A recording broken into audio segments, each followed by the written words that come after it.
दीपावली के अगले दिन गोवर्धन पूजा की जाती है।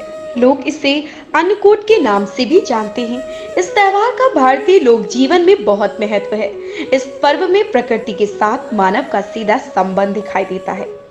इस पर्व की अपनी मान्यता और लोक कथा है। गोवर्धन पूजा में गोधन अर्थात गायों की पूजा की जाती है। शास्त्रों में बताया गया है कि गाय उसी प्रकार पवित्र होती है जैसे नदियों में गंगा। गाय को देवी लक्ष्मी का स्वरूप भी कहा गया है।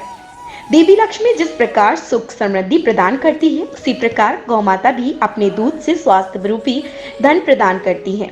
इनका बछड़ा खेतों में अनाज उगाता है।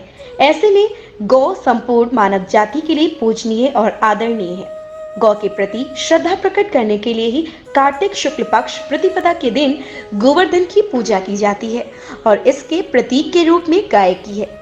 गोवर्धन की पूजा की झलक।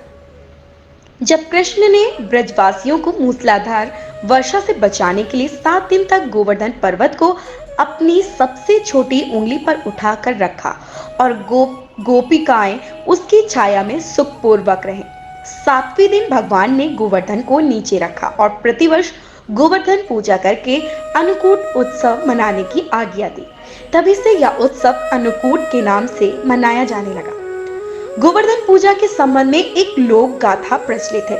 कथा यह है कि देवराज इंद्र को अभिमान हो गया। इंद्र का अभिमान चोर करने हेतु भगवान श्री कृष्ण, जो स्वयं लीलाधारी श्री हरि विष्णु के अवतार हैं, ने एक लीला रची।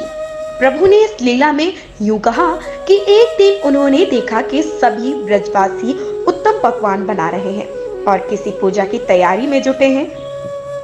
श्री कृष्ण ने बड़े भोलेपन से मैया यशोदा से प्रश्न किया, मैया ये आप लोग किन की पूजा की तैयारी कर रहे हैं?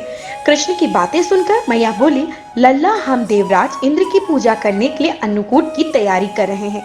मैया के ऐसा कहने पर श्री कृष्ण बोले, मैया हम इंद्र की पूजा क्यों करते हैं? मैया ने कहा, वह वर्षा करते हैं जिससे अन्न की उपज होती है, उनसे हमारी गायों को चारा मिलता है। भगवान श्री कृष्ण बोले, हमें तो गोवर्धन पर्वत की पूजा करनी चाहिए क्योंकि हमारी गायें वहीं चरती हैं। इस दृष्टि से गोवर्धन पर्वत की पूजनीय है और इंद्र तो कभी दर्शन भी नहीं देते, वह पूजा न करने पर क्रोधित भी होते हैं। अतः ऐसे अहंकारी की पूजा नहीं करनी चाहिए। लीलाधारी की लीला और माया से सभी ने इंद्र के स्थान पर गोवर्धन पर्वत की पूजा की। देवराज इंद्र ने इसे अपना अपमान समझा और मूसलाधार वर्षा आरंभ कर दी। प्रलय के समान वर्षा देखकर सभी ब्रजवासी भगवान कृष्ण को कोसने लगे। सब इनका कहा मानने से हुआ। तब मुरलीधर ने मुरली कमर में डाली और अपनी कनिष्ठा उंगली पर पूरा गोवर्धन पर्वत उठा लिया और सभी ब्रजवासियों को उसमें अपनी गाय और बछड़े समेत शरण लेने के लिए बुलाया। इंद्र कृष्ण की यह लीला देखकर और क्रोधित हुए, फलता वर्षा और तेज हो गई। इंद्र का मान मर्दन के लिए तब श्री कृष्ण ने सुदर्शन चक्र से कहा कि आप पर्वत के ऊपर रहकर वर्षा की गति को नियंत्रित करें और शेषनाग से कहा आप मेड़ बनाकर पानी को पर्वत की ओर आने से रोकें। इंद्र निरंतर 7 दिन तक मूसलाधार वर्षा करते रहे। तब उन्हें लगा कि उनका सामना करने वाला कोई आम मनुष्य नहीं हो सकता। अतः वे ब्रह्मा जी के पास पहुंचे और सब वृतांत कह सुनाया।